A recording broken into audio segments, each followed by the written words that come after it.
আয়োজিত সারা দেশে হত্যা, লুণ্ঠন, সাম্প্রদায়িক বিভিন্ন অপকর্মের বিরুদ্ধে এই মানববন্ধন আয়োজনের সংগ্রামী সভাপতি উপস্থিত, এখানে উপস্থিত আছেন বিভিন্ন সামাজিক, সাংস্কৃতিক, নাগরিক সংগঠন সমূহের নেতৃবৃন্দ, প্রিয় ভাই ও বোনেরা। আমি বাংলাদেশের কমিউনিস্ট পার্টির পক্ষ থেকে সবাইকে সংগ্রামী অভিনন্দন জানাই। আমি অল্প কথায় বলছি, একটি ছাত্র জনতার সংঘবদ্ধ আন্দোলনের প্রেক্ষিতে আমাদের দেশের স্বৈরাচারী শাসক দেশ ছেড়ে চলে গেছেন। আমি মনে করি এখনো তার প্রেতাত্মারা আছেন, সে সম্পর্কে আমাদের সজাগ থাকা দরকার। আবার যারা আমরা অনেকে বলছেন দ্বিতীয় স্বাধীনতা, স্বাধীনতা কিন্তু আমরা অনেকবারই পেয়েছি বলে মনে করেছি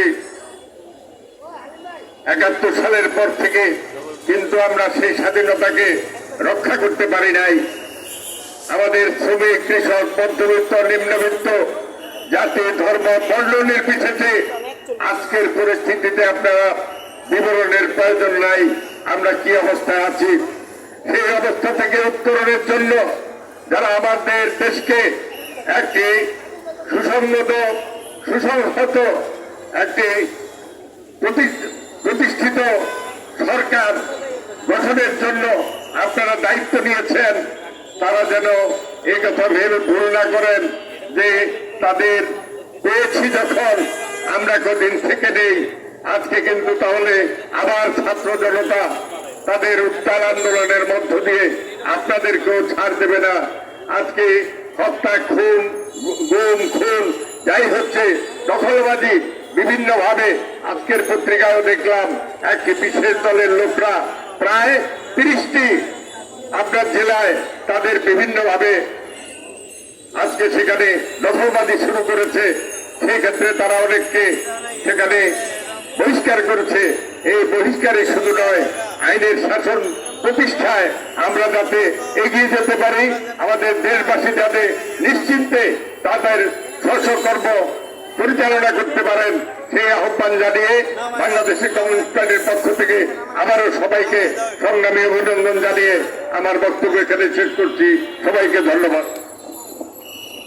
প্রিয় সাথীরা, এখন বক্তব্য রাখবেন সমমানার সম্মানিত উপদেষ্টা অ্যাডভোকেট আওলাদ হোসেন। সংগ্রামী সভাপতি, আজকের মানববন্ধনে বিভিন্ন রাজনৈতিক দল, সাংস্কৃতিক সংগঠন, প্রতিবাদী ভাই এবং বোনেরা, গতকালকে মাত্র সরকার পরিবর্তন হয়েছে। ছাত্র জনতার গণ অভ্যুত্থানের মধ্যে দিয়ে এই ফ্যাসিবাদী সরকারের পতন হয়েছে। গণতান্ত্রিক পদ্ধতিতে যেহেতু সরকার পরিবর্তন হয় নাই, আমরা আশা করেছিলাম দুই একটি বিচ্ছিন্ন ঘটনা ঘটবে, কিন্তু আমরা দেখলাম সংখ্যালঘুদের উপর হামলা, আমাদের সাংস্কৃতিক অঙ্গনে হামলা। এই হামলার প্রতিবাদে এবং দখলের প্রতিবাদে আজকের এই সমাবেশ। এখনো এই সরকারের বিরুদ্ধে কথা বলার সময় আসে নাই। সরকার গতকালকে শপথ দিয়েছেন, এখনো আমাদের প্রশাসন নিষ্ক্রিয়। আমরা যে কথাটা বলতে চাই আমাদের জনগণের জন্য, যেহেতু প্রশাসন এখনো নিষ্ক্রিয়, পুলিশ বাহিনী জয়েন করে নাই, সারা নারায়ণগঞ্জে আজকে ছাত্র সমাজ রাস্তায় রাস্তায় দাঁড়িয়ে ট্রাফিকের দায়িত্ব পালন করছে, রাস্তাঘাট পরিষ্কার করছে।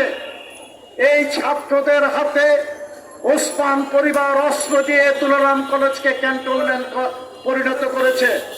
সমস্ত ছাত্র সংগঠনের রাজনীতি সেখানে সিদ্ধ করেছে। নারায়ণগঞ্জ কলেজকে ৫ আসনের এমপি পৈতৃক সম্পত্তি বানিয়েছে। যারা নারায়ণগঞ্জ কলেজ প্রতিষ্ঠার জন্য মামলা, মোকদ্দমা, হামলার শিকার হয়েছিলেন, তারা কখনো এই ম্যানেজিং কমিটিতে আসতে পারে নাই। মধুতি, মদখোর, জুয়ারিদের দিয়ে নারায়ণগঞ্জ কলেজ পরিচালনা করেছে। আমরা ওই বিষয়ে যাব না। আমরা শুধু বলতে চাই, নারায়ণগঞ্জের প্রেক্ষিতে নারায়ণগঞ্জের বাস মালিকরা ওসমান পরিবারকে প্রতি মাসে চাঁদা দিতেন, সেই চাঁদা দেওয়া বন্ধ করতে হবে। প্রশাসনকে চাঁদা দিতেন, সেই চাঁদা বন্ধ করতে হবে। বিআরটিকে চাঁদা দিতেন মোটা অঙ্কের, সেই চাঁদা বন্ধ করে সাধারণ জনগণকে ওই পাশের মূল্য বৃদ্ধি কমিয়ে সেবা দিতে হবে। আজকে আমাদের হসপিটালগুলি সিন্ডিকেটের আন্ডারে, আজকে আমাদের টানবাজারে ব্যবসা সিন্ডিকেটের মাধ্যমে পরিচালিত হয়।